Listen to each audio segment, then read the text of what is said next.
Hola a todas y todos, soy Diferi Matías, soy estudiante de abogacía de la Facultad de Ciencias Jurídicas y Sociales de la Universidad Nacional del Litoral. Y en esta oportunidad vengo a charlar con ustedes a propuesta del MNR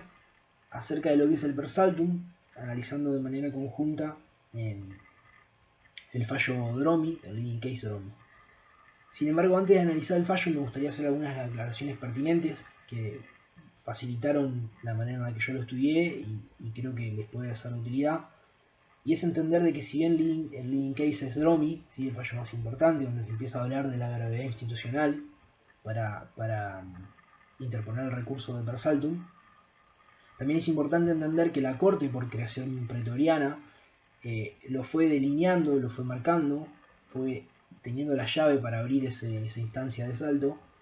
eh, con fallos posteriores a Dromi, como por ejemplo, y por una cuestión nada más que de tiempo los voy a mencionar, en el caso de Wong o en el caso Sulema Yoma, como más por ahí resonantes, eh, o en 2012 con el grupo Clarín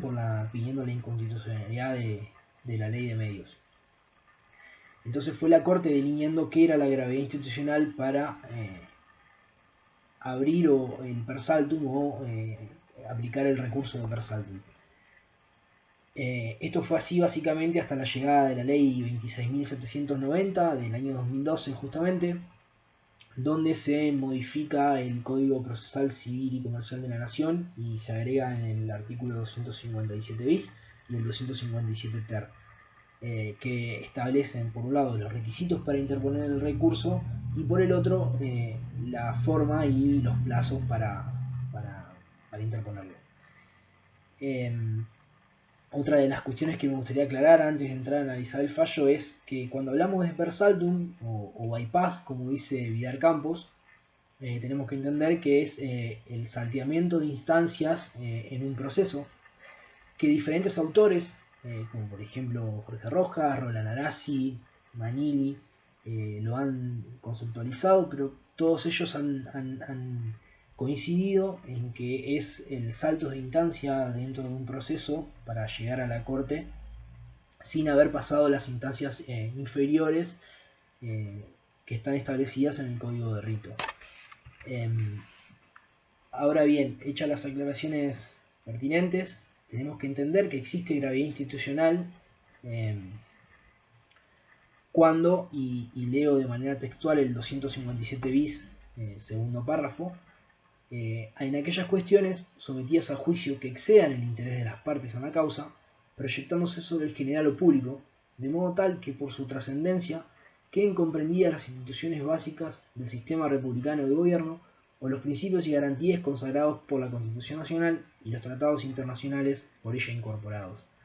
Además que solamente son susceptibles de este remedio las sentencias definitivas de primera instancia, las resoluciones equiparables a ellas en sus efectos y aquellas dictadas a títulos de medidas cautelares. No proceden cuestiones de materia penal. Esto lo pueden leer, está textual del 257 bis, segundo párrafo, del Código Procesal Civil y Comercial de la Nación. Ahora bien, sin más preámbulos, analizamos el fallo de Dromi. Hay que entender que fue en julio de 1990, en el contexto donde se vivió un periodo de privatizaciones a cargo del gobierno del expresidente Menem, donde en julio de 1990 un diputado de la Nación, Moisés Fontela, por sí y en representación del pueblo, interpone un recurso de amparo para frenar la venta de lo que era Aerolíneas Argentinas, amparo que lo fundamenta o lo basa en un informe de la Inspección General de Justicia que había encontrado ciertas irregularidades en la venta, como por ejemplo que Iberia era el único ofertante que se había presentado para la compra de la aerolínea, por lo tanto hacía sospechas de un hecho de corrupción, pero además también Moisés Fontela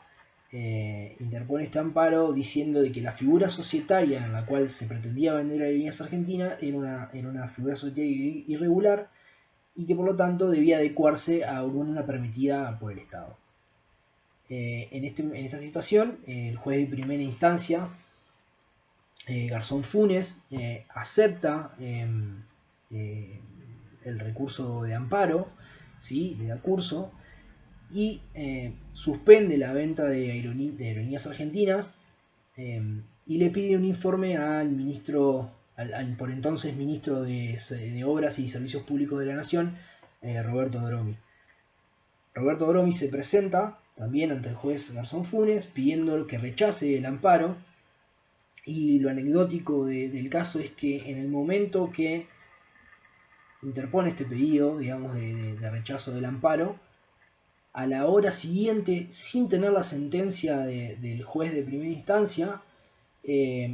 presenta ante la Corte Suprema de Justicia de la Nación en un expediente caratulado Dromi José Roberto sobre avocación en Fontela Moisés contra Estado Nacional,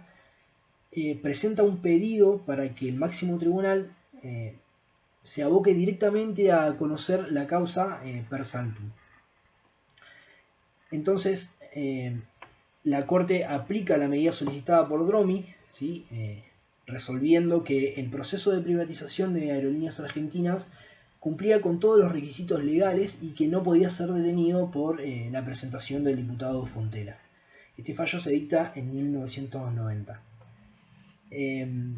Algunas cuestiones para destacar del fallo es que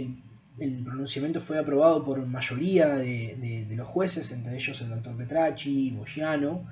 2 votos fueron coincidentes con la solución final de admitir el per saltum, pero no en los fundamentos con los que se le otorgaban. Y también es importante el fallo de disidencia del doctor Fay. Bien, la cuestión o la importancia de Dromi es que se estableció que solo causas de competencia federal, ¿sí? En las que se manifieste con evidencia y que sea demostrado con evidencia las cuestiones de gravedad institucional, ¿sí? O en las que de igual sentido esa gravedad institucional no pueda ser subsanada posteriormente, y donde este recurso sea el único medio eficaz posible para la protección del derecho federal, habilitarían a la Corte a que se pronuncie activando el mecanismo del per saltum. Entonces, esta es la importancia de Dromi en el derecho argentino. También es importante entender